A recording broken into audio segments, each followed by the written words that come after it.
No vídeo de hoje. Por um momento, nada aconteceu. No instante seguinte, porém, o objeto começou a se mover.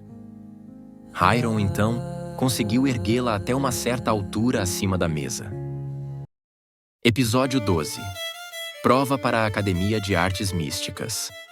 A mansão em que Hiram morava tinha 2 andares básicos.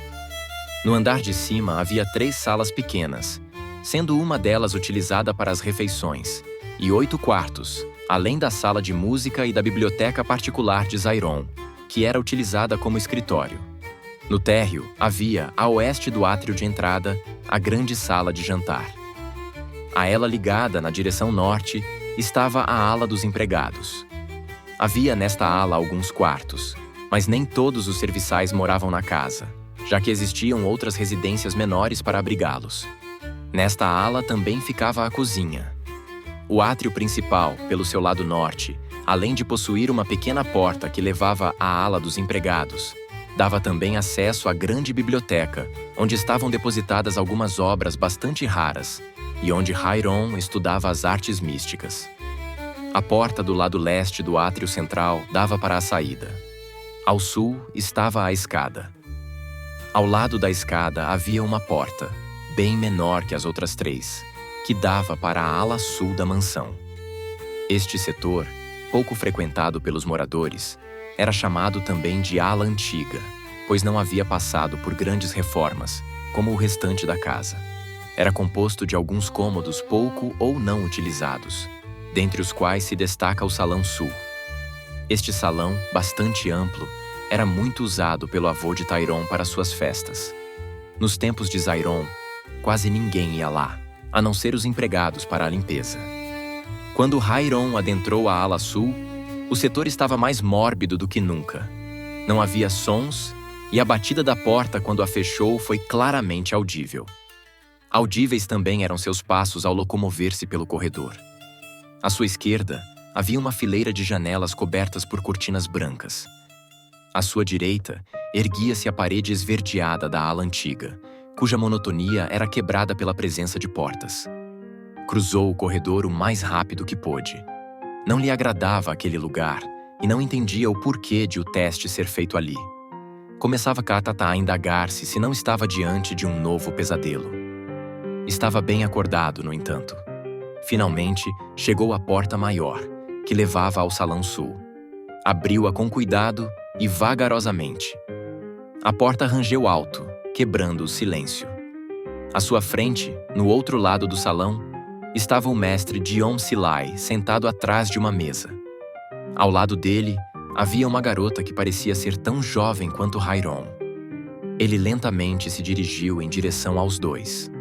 O salão era bastante amplo, o mais amplo da casa, e tinha um formato retangular. Suas paredes eram esbranquiçadas e nelas havia desenhos desbotados do símbolo dos Filhos do Fogo. De um lado, havia grandes janelas, bastante parecidas com aquelas do corredor. Estavam cobertas por cortinas esbranquiçadas, mas que pareciam amareladas pelo tempo. Não havia mobília, a não ser pela mesa e pelas cadeiras já mencionadas. Existia apenas para Hiram uma pequena cadeira, sem mesa, localizada mais ou menos próxima a Dion. Hiram se dirigiu à cadeira e sentou-se. Um silêncio mortal se seguiu, e este foi o momento de maior nervosismo. Após alguns instantes, Dion Silai falou. Meu jovem amigo, pedi a seu pai que nos cedesse o lugar mais reservado da casa, onde não fôssemos importunados. Por isso é que ele designou o Salão Sul. De fato, parece ter sido uma boa escolha. A não ser pelas vozes que falam do passado, que certamente você ainda não pode ouvir, não há nenhum som perceptível nesse salão. Seguiu-se uma pequena pausa, após a qual o velho mago continuou. Esta aqui a meu lado é minha neta, Lysian. Ela tem quase a sua idade e está fazendo esta viagem comigo como um passeio. Não consegui acordá-la para o desjejum, mas quando soube do teste, pulou da cama. É que eu tenho 15 anos e no ano que vem vou fazer o teste também. Falou Lysian. É claro que ela concordou em ficar no mais absoluto silêncio. Desculpe, vovô. Disse Lysian, esboçando um sorriso sem graça. Hiram observava a naneta de Dion. Era uma garota alta, mas não tão alta quanto ele. Tinha os cabelos castanhos e ondulados. Seus olhos eram levemente esverdeados, de uma beleza exótica. Dentre o povo do norte, como eram conhecidos os filhos da água e os filhos do vento, não havia tantos louros como no sul, onde estes predominavam. É que a família Silai era o resultado do casamento de nobres do sul, que vieram governar as terras conquistadas, com nobres de origem Norgã, morenos. O resultado foi essa mistura mais ou menos rara que se podia observar em Lisian. Percebendo a distração de Hiram, o velho mago bateu na mesa. O rapaz voltou seus olhos para Dion Silai e ajeitou-se no seu assento. Sentia-se ridículo e desconfortável naquela cadeira, exposto como estava. Muito bem, então, meu jovem. Você não precisa ser um mago para entrar na academia. Mesmo porque, se já fosse, nem seria necessário frequentá-la. O que exigimos do aprendiz é o talento e também certos conhecimentos do que chamamos de magia, que nada mais é do que a intervenção da mente, ou seja, do ser abstrato, no domínio da matéria concreta. Para ser um mago, deve-se ter a habilidade especial de praticar esta intervenção de forma mais efetiva do que a generalidade das pessoas. É por isso que não basta ser rico ou filho de um homem rico, como você é, para ser aceito em nossa escola. Para os que não têm o dom, é mera perda de tempo frequentar nossa academia. O verdadeiro aprendiz é como pedra bruta a ser polida. Sua habilidade desde sempre se encontra latente e desenvolve-se com a prática. É esta habilidade que vamos medir em você agora. Você entendeu o que acabei de dizer? Sim, mestre. Respondeu Hiram em voz baixa. Ele continuava nervoso. Ótimo! Pois muito bem. Comecemos então. Sua primeira prova será a levitação de sólidos. O movimento de sólidos é a mais elementar intervenção da mente sobre a matéria. Por isso, é um teste bastante simples. Para incrementá-lo, exigimos do aprendiz que vença a gravidade movimentando um objeto relativamente pesado, como uma pedra, verticalmente. É sem dúvida uma exigência, e tanto para os iniciantes. Está pronto? Hiram assentiu com a cabeça. Dion mostrou a pedra que estava em cima da mesa. Como se não bastasse a dificuldade do encanto, Hiram não conseguia se concentrar. As imagens de seu sonho estavam vivas em sua cabeça. Cada vez que fechava os olhos, via o facho de luz atrás do qual se escondia a face de seu captor. Faíscas explodiam em sua mente, mostrando cenas do sonho. Após alguns momentos, a pedra ainda estava imóvel. Por isso, Dion Silai interrompeu o rapaz. Meu jovem, você está com algum problema? Hiram foi sincero. Tive um sonho muito estranho essa noite, mestre. Simplesmente não consigo me concentrar. As imagens do sonho ficam voltando à minha mente. Lisian não conseguiu se conter. Ótima desculpa. Seu avô fitou-a severamente. Ela se calou. Então Dion disse: Realmente, notei algo estranho em sua energia desde que entrou. É curioso que você ache que esse distúrbio tenha sido causado por um sonho. Você acredita que está em condição de continuar? De súbito, Hiram não se sentia mais nervoso. Estava assim irritado com sua própria fraqueza. Nada tiraria dele seu antigo sonho. Respondeu resoluto: Mestre, se eu ainda tiver o controle da minha mente, não vou deixar que nada me impeça de prosseguir. Há alguma vedação a que eu faça o teste de pé? Não, meu rapaz. Hiram jogou a cadeira para o lado e se levantou. A seguir, estendeu sua mão em direção à pedra. Por um momento, nada aconteceu. No instante seguinte, porém, o objeto começou a se mover. Hiram, então, conseguiu erguê-la até uma certa altura acima da mesa. Parecia ser difícil para ele mantê-la naquela posição fora do solo, apesar de já ter praticado aquele feitiço inúmeras vezes. Quando Dion considerou que já era o suficiente, o interrompeu. Excelente, Hiram. Agora testaremos seu controle sobre a matéria líquida. Deverá, para demonstrá-lo, mover a água deste copo para fora dele, sem deixar que se desagregue em pingos. Hiron, sem nada dizer, devolveu a pedra à mesa. E então, estendeu ambas as mãos para intervir sobre a água, que, aos poucos, deixou o copo e começou a flutuar. Um ou outro pingo caiu da massa líquida. Dion, a seguir, com apenas um olhar, começou a intervir ele mesmo sobre o líquido, devolvendo-o ao recipiente. Você não precisa conseguir devolvê-la ao copo. Aliás, em todos esses anos, desde que assumi a academia, apenas um aprendiz conseguiu fazer isso nas provas de admissão. Hoje ele é o segundo em comando na formação dos magos. É Zainog. Já ouvi falar muito de suas habilidades prodigiosas, mestre. Respondeu o rapaz, ofegante. Hiron estava evidentemente cansado. Estava suado também. Não se sabe se em razão do calor ou do esforço despendido. Provavelmente em função de ambas as coisas. A concentração exigida para tais feitiços era grande demais para iniciantes como ele. Nos treinamentos, depois de usar um deles, Hiron descansava pelo menos 1 ou 2 horas, antes de utilizar qualquer outro encantamento.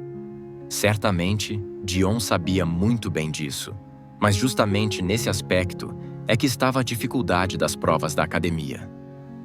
Bem, jovem Genor, testemos sua habilidade sobre a matéria gasosa. Está familiarizado com os encantos da Ordem do Vento? Sim, mestre. Sua tarefa é simples. Basta que apague esta vela. Não se esqueça, Hiron, não vale assoprar. Comentou Lisian para o descontentamento de seu avô. O rapaz ergueu a mão em direção à vela, mas nada aconteceu. Hiron então percebeu seu erro e concentrou-se em um ponto no ar. Dali fez surgir uma pequena corrente que quase foi incapaz para apagar a vela. Felizmente conseguiu. As imagens do sonho, que até então conseguira afastar, começavam a perturbá-lo novamente. Ótimo, Hiron. Basta que você reacenda esta vela e o teste estará terminado. Hiron estava exausto e as imagens do sonho já começavam a incomodá-lo em demasia. Mesmo assim, após 2 ou 3 tentativas, acabou conseguindo, para seu alívio, criar uma pequena faísca desajeitada que acendeu a vela. O rapaz sentou-se na cadeira que havia posto de lado. Estava exausto. Nenhum bálsamo seria melhor para aplacar seu cansaço do que as palavras que o velho mago disse a seguir. Excelente! O teste está encerrado. Então eu passei? Sim, meus parabéns. Foi uma honra, mestre. Posso ir? Na verdade, meu jovem, esta é a deixa para Lisian se retirar da sala. Vovô? Não discuta. Você pediu permissão para ver o teste e ele já terminou. Agora eu quero averiguar uma dúvida. Lisian fez um gesto de que pretendia discutir, mas o olhar de seu avô a dissuadiu. Retirou-se então da sala, contrariada. Hiron, você tem a possibilidade de ser um grande mago um dia se quiser. Porém, há algo estranho na sua energia mental. Como eu já lhe disse, percebi esse fato desde o momento em que você entrou nesta sala. Na hora da refeição, hoje pela manhã, entretanto, não notei nenhuma anormalidade. Isto me intriga. Durante o teste, fiquei pensando sobre as possíveis causas desta anomalia. Mais do que isso, buscava entender o porquê de eu não a ter percebido desde logo. O senhor acha que esta variação pode ter relação com o sonho?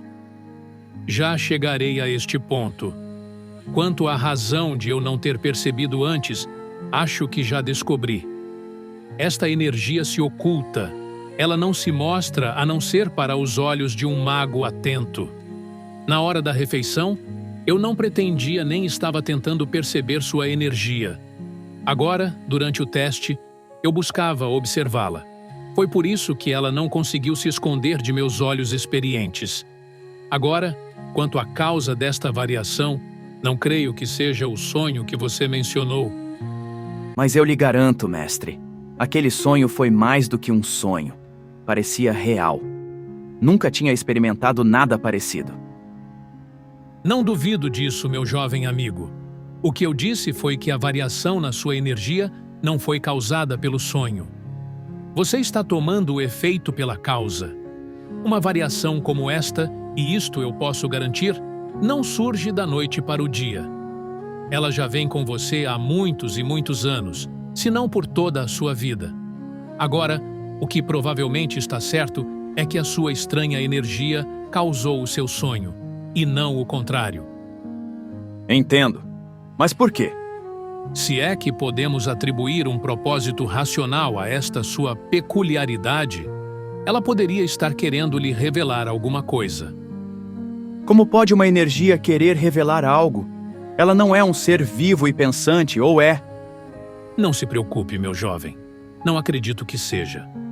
O que pode ser é que você mesmo esteja querendo revelar algo que você já sabe e ao mesmo tempo desconhece. Este algo é a razão da peculiaridade na sua energia. Isto é bem possível. A questão que se põe é a seguinte: você quer descobrir? O que o senhor disse é bastante confuso, mestre. Mas a resposta me parece simples. É claro que sim, eu acho. Mestre Dion riu com a hesitação de Hiron, pois sentia o temor do rapaz, que queria, mas ao mesmo tempo temia saber a possivelmente terrível verdade que o sonho poderia revelar. Afinal, não tinha sido exatamente um sonho, mas se aproximava de um medonho pesadelo. Muito bem, você tem certeza? Eu posso ajudá-lo a desvendar este enigma agora? Disse o mago, aumentando inesperadamente seu tom de voz. Antes que Hiron pudesse dizer mais alguma coisa, sentiu a voz de Dion em sua mente. Ficou surpreso, pois o mago não mexia os lábios, mas podia ouvi-lo claramente pronunciar palavras dentro de sua cabeça. Não se assuste, meu jovem. Estou me comunicando com você através da voz que o treinamento mental me confere.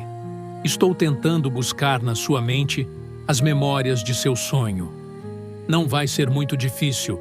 Elas ainda estão bastante frescas. Não tenha medo. Feche os olhos e relaxe. Você vai voltar para o seu sonho, mas agora eu serei seu guia e protetor. Poderá compreender tudo. Poderá saber até o que tiver medo de descobrir, pois não precisará temer coisa alguma. Eu estarei ao seu lado.